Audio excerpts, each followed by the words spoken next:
Okay. Eto na naman tayo sa matinding pasabog ng PBA. Matindi talaga kayo, PBA? Lahat ng kagaguhan meron kayo eh. So sikat ngayon sa balita itong si Ray Parks mga tol. Kasi biglang nagsabi itong si Ray Parks na hindi siya maglalaro ngayon season due to personal reasons. Teka, anong personal reason ba yan ha? Baka naman masakit lang ang tiyan. Kayo naman, nagtatai. Mahirap kayong maglaro kapag nagtatai ka. Isang taon nagtatai, ganon. Ano ngayon ang siste? Diba, free agent na yun si Parks kasi isang taon lang yung kontrata niya sa Token Text. Ano ngayon ang K-drama dyan? Teka, medyo madaya kasi yung rule ng PBA about free agents eh. So tignan muna natin sa NBA ha, kasi doon parehas yung labanan eh. Sa NBA, merong tinatawag na restricted free agent at unrestricted free agent. Sampulan natin sa mga rookies mga tol na nakuha sa first round. After ng 4th season nila at hindi sila nag-extend ng contract, nagiging restricted free agent sila. Kapag restricted free agent ang isang player, kailangan ngayon magbigay ng team mo ng qualifying offer. Etong qualifying offer mga tol, parang unang offer pa lang sa'yo yan ng team mo. O eto, 20 million for 1 year. Stay ka na muna sa amin ha, sige na. Kapag tinanggap mo, kailangan mo ngayon maglaro next season sa current team mo at pagkatapos nun, magiging unrestricted free agent ka na. Now kung walang qualifying offer na binigay, ibig sabihin, ayaw na sa'yo ng team mo. So magiging unrestricted free agent ka na rin. Ang isang unrestricted free agent mga tol, wala kang trabaho, walang nagmamay-ari sa'yo. Pwede kang magpa-change oil kahit kanino. Pwede kang pumirma ng kontrata kahit kanino nang wala kang poproblemahin. Teka tol, ang bilis mo eh. Dahan-dahan lang, mahina kalaban. Ang ibig ko sabihin, napaso na ang contract mo. Gusto ka pa ng team mo. So, o-offeran ka ngayon ng 1 taon muna. Kung walang offer sa'yo, lumayas ka na rito, hindi ka na namin kailangan. So, pwede ka na magpa-change oil kahit kanino. Wala ka ng jowa eh. Gets? Ang labo mo talaga, tol. Ang pangit ng content mo, huwag ka na mag-YouTube. Pero ngayon, kung merong qualifying offer sa'yo, tanggapin mo man yan o hindi, restricted free agent ka pa rin. Ibig sabihin, merong restrictions na kasama. Ha? Teka. Restriction? Yan ba yung mamatay na lahat ng tao? Tuleg, extinction yon, restriction, tong tangan to. O ayan, basahin mo sa Google. Basa. So ngayon, restricted free agent ka pero pwede ngayon mag-offer ang ibang team sa'yo. Kunwari, 80 million. Pero merong cap yan ha. Siyempre naman, merong cap palagi yan. At kung gusto mo naman yung offer na yon, pipirma ka ngayon sa kanila ng offer sheet. Take note mga tol ha, hindi pa ito contract. Offer sheet pa lang. Kumbaga, kasunduan pa lang na nagkakasundo kayo na gusto mong lumipat at okay ka doon sa ino-offer nila. Tapos, ang pwede naman gawin ng current team mo, tatapatan nila yung 80 million kung gusto ka pa rin nila. Kung hindi naman nila tapatan, pwede ka nang lumayas na at sumali na doon sa isa pang team. Pero kung tapatan nila yung kontrata at gusto mo naman yung pipirmahan mo, syempre, yun na yung bago mo kontrata doon sa current team mo. 80 million na yun lang niya, kapainom ka naman. Yahoo! Pero kung hindi mo type yung 80 million, huwag mo pirmahan. Ang gagamitin mo lang yung qualifying offer. Lalaro ka ng 1 year sa kanila, tapos next year, unrestricted free agent ka na.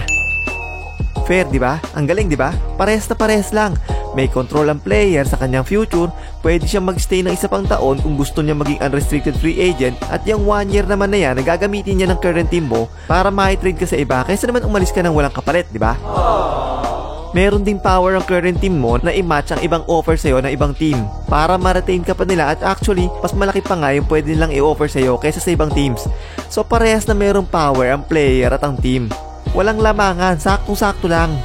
Okay! Sa PBA, paano ba? Ibahin nyo ang PBA mga tol. Bayan ng mga manggugulang. Bayan ng mga superstars.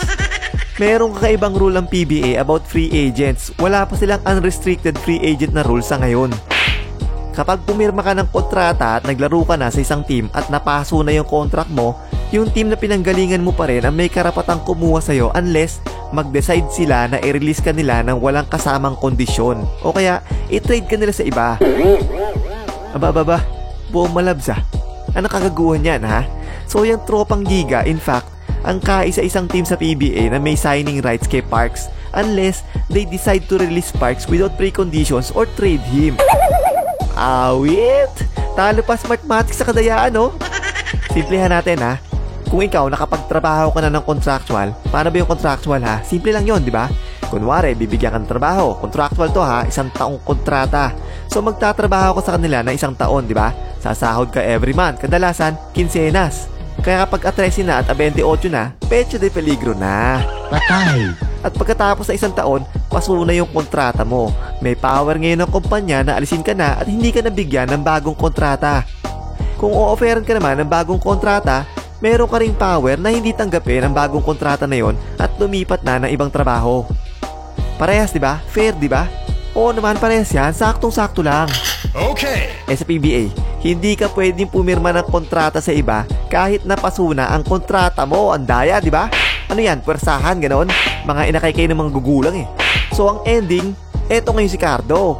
Wala nga akong trabaho eh. Ano yung papakain sa pamilya ko?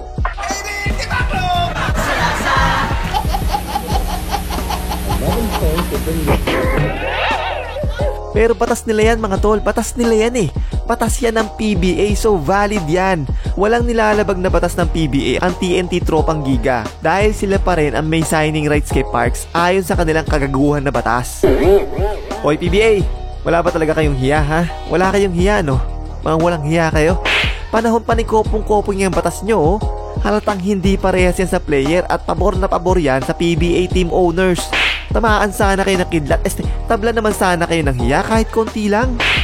Oo, medyo maraming fans ang galit kay Parks kasi mayabang daw eh. Pero itong ginagawa nyo ay isang malaking katarantaduhan kaya marami ring fans ang naiinis sa inyo. Lamang lang na isang paligo sa kagaguhan yung nagpa-change all kaysa sa ginawa nyo ah. Tingnan nyo itong sinasabi nyo rito ha. Sabi ni Kinito Henson, ball is frozen on PBA court for Ray Parks as TNT is not entertaining trades and no team interested. Yan yung in-explain natin kanina, di ba? And ball is also frozen on the court on any court in world because Ray needs FIBA okay to transfer and FIBA won't give it unless SBP says okay. And SBP won't say okay unless PBA says okay. Kita nyo yan? Nagets nyo ba yan mga tol? Nakatali sa leg si Parks oh kahit paso na yung kontrata niya. Walang hiya eh.